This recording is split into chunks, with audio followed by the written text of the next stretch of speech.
Александр, ребят, приветствую, но мы давно не виделись, но слышал, что у тебя там проблемы. Добрый день. Вот сейчас не очень дела. Жена ушла из дома, связалась с непонятной компанией, которая под видом объединения сжимает бизнес, выводит активы. То есть, причем компания в 100 раз меньше, а в совместном предприятии там доли примерно одинаковые. То есть, то там Ливан, Мирзаян, компания Рус Аутдор.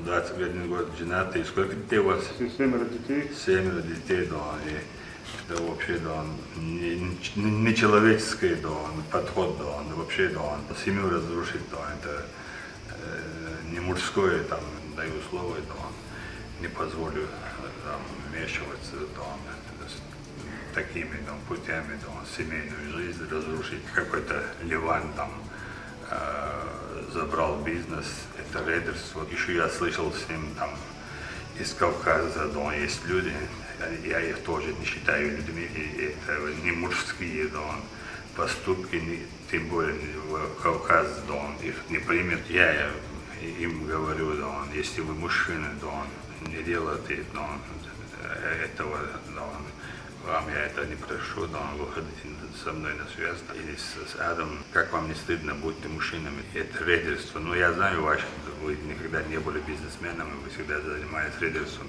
И я доведу это до руководства государства, да. И я всех, да, призываю структур, которые должны сейчас подписывать документы, это вы подписываете, да, документы, разрушающие семейный бизнес, разрушающую семью, которые имеют 7 детей, человек, который своими руками строил бизнес.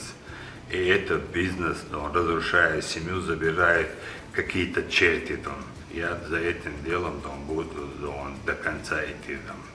Поэтому, Александр, я с тобой до конца, как и 10 лет назад, как и мы дружим. Это наша честь, да, чтобы довести до логического конца. Да. Поэтому мы, к сожалению, если бы чуть пораньше узнали бы, куда бы они активы не выводили, и каково бы они там исполнительным директором не меняли, там все равно это активы они должны вернуться домой, жена должна вернуться домой, а Ливана там ждет своего участия там. И поэтому ты управляешь, как и было, так и делай. Остальное решат ребята, я им всем скажу, там, хорошо. Спасибо большое за поддержку. Надеюсь, все разрешится. Все будет хорошо.